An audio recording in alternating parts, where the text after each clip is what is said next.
Welcome back. There are now a dozen candidates vying to secure the Republican nomination for president. This past week, former Vice President Mike Pence announced his candidacy during an event in Iowa. Former New Jersey Governor Chris Christie now making his second bid for the White House.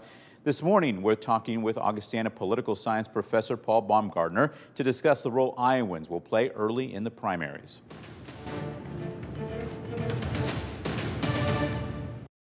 And Professor Baumgardner, thanks so much for always taking the time to chat with us and educate us a little bit. I want to start by talking about this field of Republican candidates, a dozen now.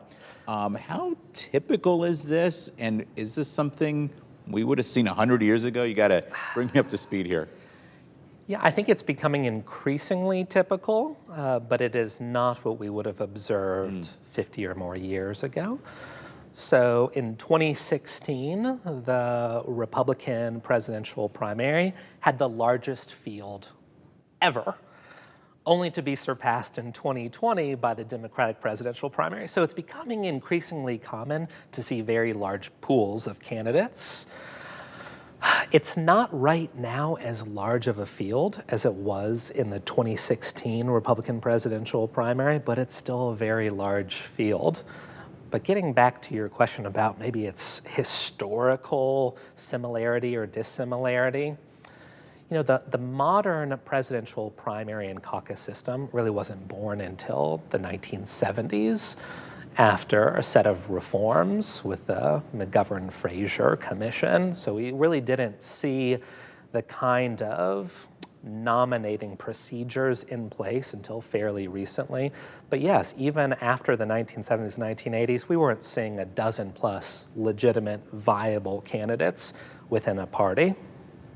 These poll numbers that we're seeing right now, what do they tell us and what don't they tell us? Because it's not a crystal ball as to what's going to happen.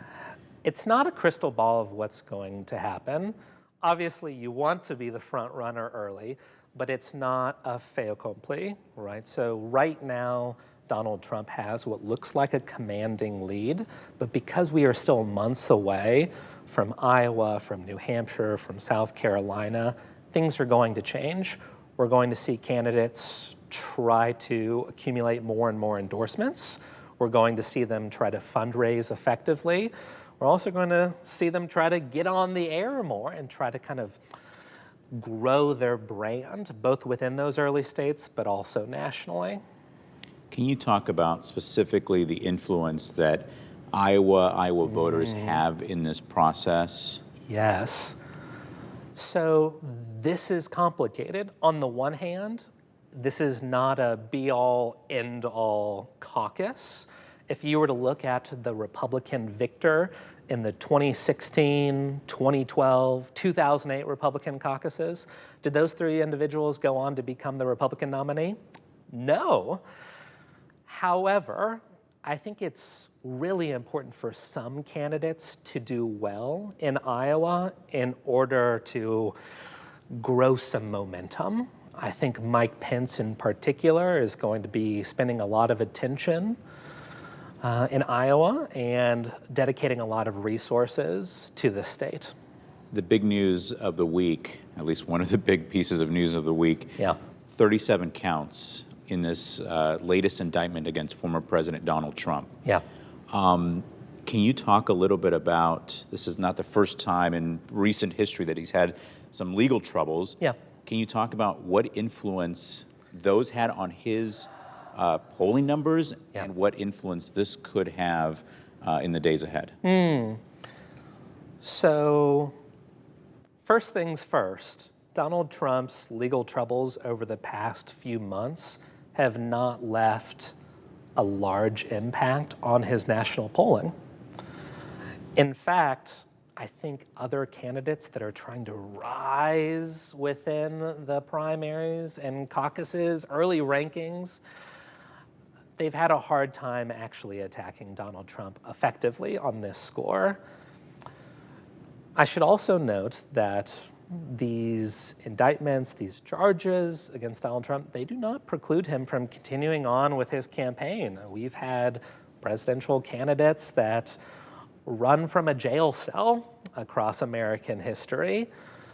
But you're right. I think that we will have to track in the days ahead the candidates that are able to effectively criticize Donald Trump, to show him as an individual who's not right for the party anymore.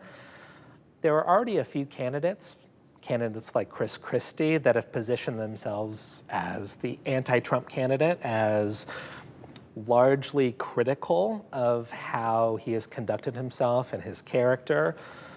Are we going to see additional candidates kind of take aim at Donald Trump? We'll see. But to get back to my earlier point, his previous legal troubles have not had a large and negative impact on his polling. In fact, because there are so many candidates in the race right now, I think Donald Trump's quite happy. The more the merrier. This was actually a key to his success in 2016. When there are 16, 17 candidates in the race, you don't need 50% in every primary and every caucus. You just need a plurality, right? And Donald Trump has a hold of a good chunk of the Republican Party right now. He has a strong number of loyalists. So if we keep on seeing candidates enter the race, I think this is to the liking of Donald Trump. All right, Professor Paul Baumgardner, always some great insight from you. We appreciate you taking the time. Nope, thank you.